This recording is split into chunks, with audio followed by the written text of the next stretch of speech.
నమస్తే viewers. I'm doctor SGV Satya from Satya Unani health care Hyderabad. మీకు యునాని వైద్యంలో ఎటువంటి సలహాలు సంప్రదింపులు కావాలన్నా లేదా క్వరీస్ ఏమైనా ఉన్నా సరే వెంటనే మాకు 8074868274 నెంబర్కి వాట్సాప్ చేయండి, లేదంటే కాల్ చేయండి.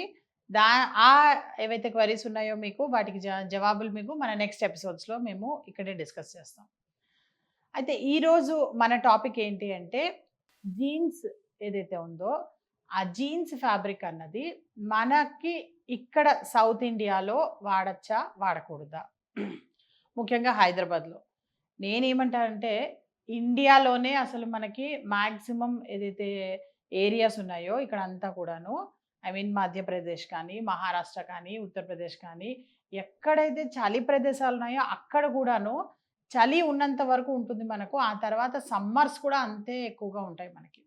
సో ఈ జీన్స్ ఫ్యాబ్రిక్ ఏదైతే ఉందో ఇది అసలు అసలు ఎవరికైతే హాట్ టెంపర్మెంట్స్ ఉంటాయో వాళ్ళకి అది సూటే కాదు. అసలు జీన్స్ ఫ్యాబ్రిక్ అన్నది మన ఇండియన్ క్లైమేట్కి సూట్ కాని ఫ్యాబ్రిక్. సో ఈ జీన్స్ వాడడం వల్ల టైట్ జీన్స్ ఆరెల్స్ టైట్గా లేకపోయినా సరే జీన్స్ ఏవైతే ఉన్నాయో అవి వాడినప్పుడు ఏమవుతూ ఉంటుందంటే వాళ్ళకి లోపల ఈ ఏవైతే స్క్రోటమ్ ఏదైతే ఉందో, టెస్టిస్ ఏవైతే ఉన్నాయో, అంటే మేల్ రిప్రొడక్టివ్ ఆర్గన్స్ ఏవైతే ఉన్నాయో ఇవన్నీ కూడాను ఏంటంటే మనకి బాడీ నుంచి బయటికి ఎందుకు అవి డిజైన్ చేయబడ్డాయి, బయట ఎందుకు పెట్టాయి అంటే బాడీ హీట్ ఏదైతే టెంపరేచర్ ఉందో దానికి కూడా అది నుంచి బయటపడడం కోసం సపరేట్గా అవి వేరే దాని టెంపరేచర్ మెయింటైన్ చేయడం కోసం వాటిని డిజైన్ చేయబడ్డాయి అన్నమాట మ్యానుఫ్యాక్చరింగ్లో. అంటే దానికి ఎప్పుడు గాలి ఉండాలి. అందుకే చూడండి మన ఇండియన్ వస్త్రధారణ ఏదైతే ఉందో దాన్ని కనుక మీరు చూసినట్టయితే కనుక ఇద్దరు లుంగీలు తీసుకున్నా కానీ అవి చూడండి చాలా మీకు ఏరేషన్ ఎక్కువగా ఉంటూ ఉంటుంది. లేదా పంచలు చూసుకున్నా అంతే. అంటే మన కల్చర్‌లో ఏదైతే ఉందో. అలాగే లేడీస్ ఎవరైతే ఉన్నారో వాళ్ళు లంగా ఓణి చూసుకున్నా సరే, పంజాబీ డ్రెసెస్ చూసుకున్నా సరే, లేదంటే శారీస్ చూసుకున్నా సరే, ఇవన్నీ కూడాను ఏంటంటే మనకి గాలి చాలా హాయిగా ఫ్రీగా మీకు మూవ్ అయ్యేలాగా మీ బాడీ ఆర్గన్స్ అన్నిటికి కూడాను ఎయిర్ ఖచ్చితంగా తగిలేలాగా మనకి డిజైన్ చేయబడ్డాయన్నమాట. సో ఏదైతే ఈ మనకి జీన్స్ ఫ్యాబ్రిక్ ఉందో ఈ జీన్స్ ఫ్యాబ్రిక్ వచ్చేప్పటికి ఏమైపోతుందంటే ఆ ఎయిర్ ఫ్లో అన్నది ఆగిపోతుందన్నమాట. ఎయిర్ ఫ్లో ఆగిపోయేప్పటికి ఏమైపోతుందంటే అండ్ ఇంకోటి టైట్ జీన్స్ ఎప్పుడైతే వేస్తున్నారో దీంతో ఏమైపోతుందంటే మేల్స్ మెయిన్‌గా రిప్రొడక్టివ్ ఆర్గన్స్ జరిగేది ఏంటంటే ఏరేషన్ లేక హీట్ ఎక్కువైపోయి ఏమైపోతుందంటే స్పర్మ్స్ అన్నవి తగ్గిపోవడం జరుగుతూ ఉంటాయన్నమాట. నాట్ ఓన్లీ స్పర్మ్స్ తగ్గిపోవడం ఒకటే కాదు, స్కిన్ డిసీజెస్ కూడా ఎన్నో రావడం జరుగుతూ ఉంటాయి. అండ్ ఇంకోటేంటంటే ఈ జీన్స్ వేయడం వల్ల ఇంకోటేంటంటే ఈ పోర్స్ అన్నీ కూడాను క్లోజ్ అయిపోవడం వల్ల సరిగ్గా మీకు ఏదైతే లోపల నుంచి స్వెట్ ఏదైతే ఉందో ఆ స్వెట్టింగ్ అన్నది మనకి ఈ పోర్స్ ద్వారా అక్కడంతా కూడాను ఏదైతే ఎయిర్ రానందువల్ల జరిగే నష్టం ఏదైతే ఉందో అది మనకి మామూలుగా వీళ్ళు వేసుకునే టైట్ ఫిట్టింగ్స్ కన్నా కూడాను జీన్స్‌లో ఏమైపోతుందంటే ఒక 10 ఫోల్డ్స్ ఎక్కువగా పెరిగిపోతూ ఉంటుందన్నమాట.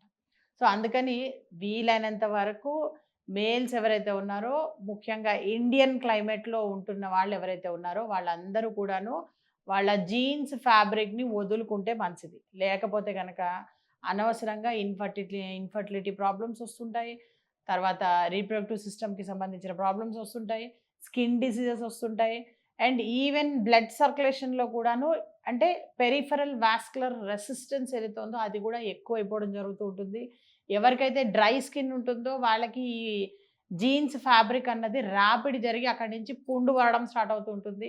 సో వారికోజ్ వెయిన్స్ ఉన్న వాళ్ళు జీన్స్ ప్యాంట్లు ఎక్కువగా వేస్తే గనక వారికోజ్ అల్సర్స్ కూడా వచ్చే అవకాశాలుంటాయి. ఇన్ని సమస్యలతో పెట్టుకున్న ఈ జీన్స్‌ని మనం అసలు వేసుకోవడం అవసరమా అన్నది ప్రతి ఒక్కరు ఎవరైతే జీన్స్ వేసుకుంటున్నారో వాళ్ళందరూ కూడాను ఆలోచించుకోవాల్సిన విషయము. అలా ఆలోచించుకొని ఈ జీన్స్ ఫ్యాబ్రిక్‌కి ఎంత దూరంగా ఉంటే అంత మంచిది. ఎప్పుడన్నా ఒకసారి సరదాగా మీరు సంవత్సరంలో ఒకసారో, 2 సార్లో వేసుకుంటే ఏం కాదు గానీ, డైలీ రొటీన్‌లో జీన్స్ అన్నది ఒక భాగం అన్నది అస్సలు చేసుకోకండి. అండ్ ఎవరైతే 45 ఏళ్ళు దాటిన వాళ్ళుంటారో, వాళ్ళు జీన్స్ అసలు వేసుకోకూడదు. ఎందుకంటే 45 ఇయర్స్ వరకు యూత్ కాబట్టి, యూత్ పీరియడ్‌లో ఏంటంటే సెల్స్ యంగ్‌గా ఉంటాయి కాబట్టి, ఈవెన్ ఇఫ్ జీన్స్ వల్ల మనకేమన్నా ఇబ్బందులు జరిగినా కానీ, దానివల్ల ఇదున్నా కానీ, అది రిపేర్ చేసుకుంటూ ఉంటాయి అన్నమాట వెసల్స్. బట్ వన్స్ 45 ఇయర్స్ దాటిన తర్వాత ఏంటంటే యూత్ పీరియడ్ అన్నది మనకి తగ్గిపోవడం జరుగుతూ ఉంటుంది. సో, అలాంటప్పుడు ఏం చేయాలంటే మనము ఇన్‌స్టెడ్ ఆఫ్ ఇలా మనము 45 తర్వాత జీన్స్ అన్నది మానేస్తూ ఉంటే గనక దాన్ని కాంపెన్సేట్ చేయగలుగుతుందది. లేదంటే గనక ఇంకా సమస్యలు ఎక్కువైపోతూ ఉంటాయి. ఇంకా కొత్త కొత్త సమస్యలు కూడా వచ్చే అవకాశాలుంటాయి. దయచేసి ఎవరైతే జీన్స్ వాడుతున్నారో ఆ జీన్స్ అన్నది మన ఇండియన్ క్లైమేట్‌కి సూట్ కాదు కాబట్టి ఆ ఫ్యాబ్రిక్‌ని తగ్గించుకోండి. ఒకవేళ జీన్స్ వాడినందువల్ల మీకేమైనా సమస్యలొచ్చుంటే గనక యునాని వైద్యంలో అప్రోచ్ అవ్వండి. ఎక్స్‌టర్నల్ అప్లికేషన్స్ వల్ల కూడా అవి తగ్గించే అవకాశం ఉంటుంది. ఈవెన్ రెజిమినల్ థెరపీస్ వల్ల కూడా అవి తగ్గించే అవకాశం ఉంటుంది. సో, అలా థెరపీస్ యునాని వైద్యంలో ఉన్న థెరపీస్ తీసుకోండి. తీసుకొని ఆరోగ్యంగా ఉండండి. Thank you so much.